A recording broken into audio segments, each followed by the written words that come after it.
배우 김보연은 원래 배우가 아닌 가수가 꿈이었습니다. TV에 출연하고 싶은 마음에 MBC 탤런트 시험에 응시했고 합격하게 됩니다. 김보연은 안양예고 2학년에 재학 중이던 1974년 학교교장의 추천으로 영화 애정이 꽃피는 계절에 출연하게 되었고 이를 계기로 연예계에서 활동하게 됩니다. 그런데 사실 김보연은 그녀의 꿈처럼 가수로도 활동합니다. 다양한 끼와 재능을 가지고 있었죠. MBC 이 밤을 즐겁게라는 프로그램에 나가게 됐는데 당시 배우 정혜선이 노래를 부르기로 예정되어 있었는데 사고 때문에 오지 못했어요. 결국 김자욱이 나에 대하여 추천했고 무대에서 이종용의 너를 부르게 되었어요. 이후 김보연의 노래 실력이 알려지게 되었고 김보연은 가수로도 활동하게 됩니다. 1집 사춘기가 5주 동안 가요 차트에서 1위를 기록했고 1983년에는 사랑은 생명의 불꽃으로 서울국제가요제에서 금상을 받게 됩니다. 그리고 5집 앨범까지 발매합니다. 그런데 이때의 활동 때문에 결국 나중에 김보연 정 회장 루머가 생기게 됩니다. 당시 탤런트로 높은 인기를 얻었지만 하루에 5개 이상의 밤무대에 올랐어요. 과거에는 드라마만 출연해서는 돈을 많이 못 벌었기 때문이에요. 그래서 밤무대나 행사를 뛰면서 집을 살 수 있을 정도의 수입을 올렸어요. 내 앞타임에는 가수 인순이가, 내 뒤에는 고 이주일, 조영남 등이 나오는 골든타임에 주로 출연했죠. 사실 탤런트들의 드라마 출연료보다는 이런 밤무대의 수입이 훨씬 더 크던 시절이었습니다. 김보연급의 인기 탤런트 겸 가수의 경우는 한 달 정도만 일해도 집 한 채씩을 벌던 시절이었죠. 그런데 김보연이 이런 높은 인기 때문인지 데뷔 초기부터 유독 스캔들이나 루머가 많았습니다. 맨 처음에는 김보연이 1978년에 MBC 프로그램 여러분 잠깐만을 녹화하다가 어떤 청년의 면회 요청을 받고 나갔다가 갑자기 프로포즈를 받게 됩니다. 미국 유학생인 이 청년은 김보연이 마음에 들어서 직접 방송국으로 청혼을 하러 온 것이었는데요. 당시 김보연의 인기가 어땠는지를 잘 알려주는 해프닝이었죠. 그런데 이런 해프닝 말고 실제로 김보연을 괴롭히던 루머도 있었습니다. 1981년 중반에 터진 김보연 스캔들은 당시 김보연과 서울 무교동의 극장식 식당 주인과의 이야기였습니다. 김보연의 언니가 미국에 갈 때도 이 남자가 크게 도와줬다는 정황이 나오면서 김보연의 스캔들은 더 커졌죠. 지극히 사무적인 관계가 와전된 것 같아요. 스캔들에 휘말려 한동안 먹으면 토하고 잠도 안 오는 고통스러운 나날을 보냈어요.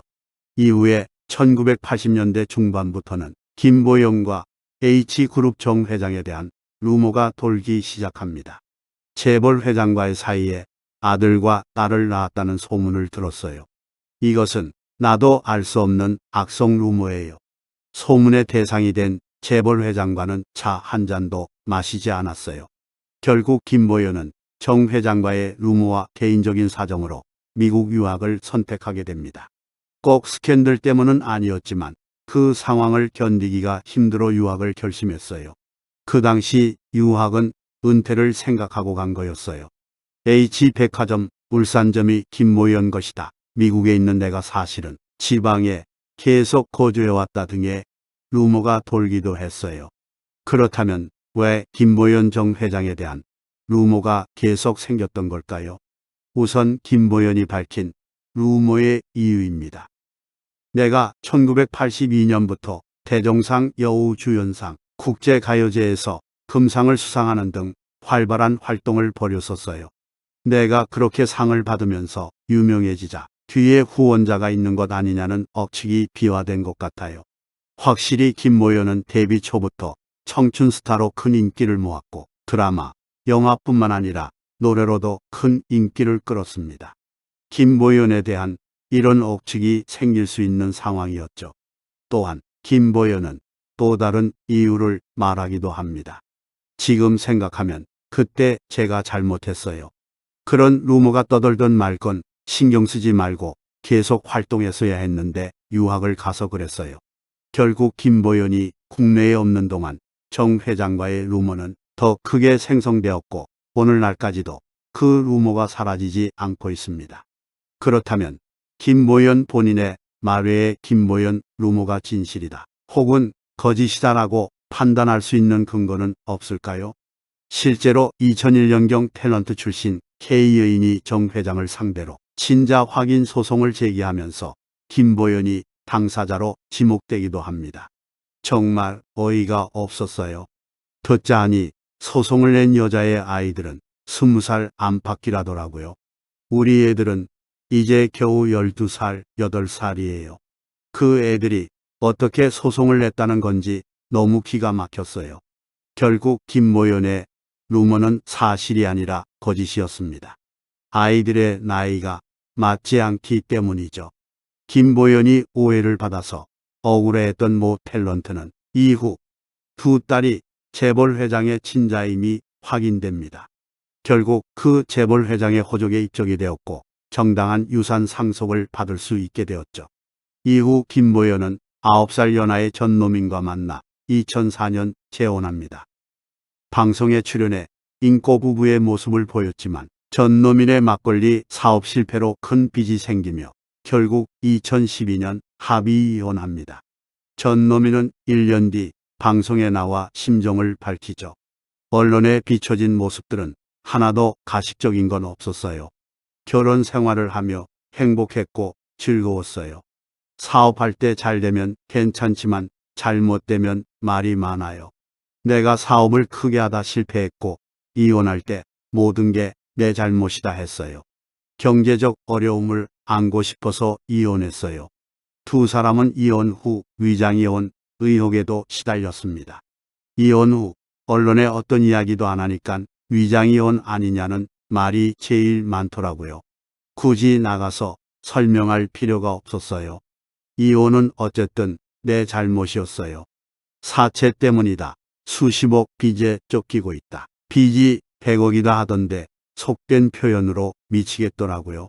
이제 사업 실패도 거의 다 정리됐어요. 지난해 타작을 하며 빚도 마무리 단계예요. 이와 함께 전노민은 딸에게 이혼 소식을 알려야 했던 당시에 대해서도 털어놓았는데요.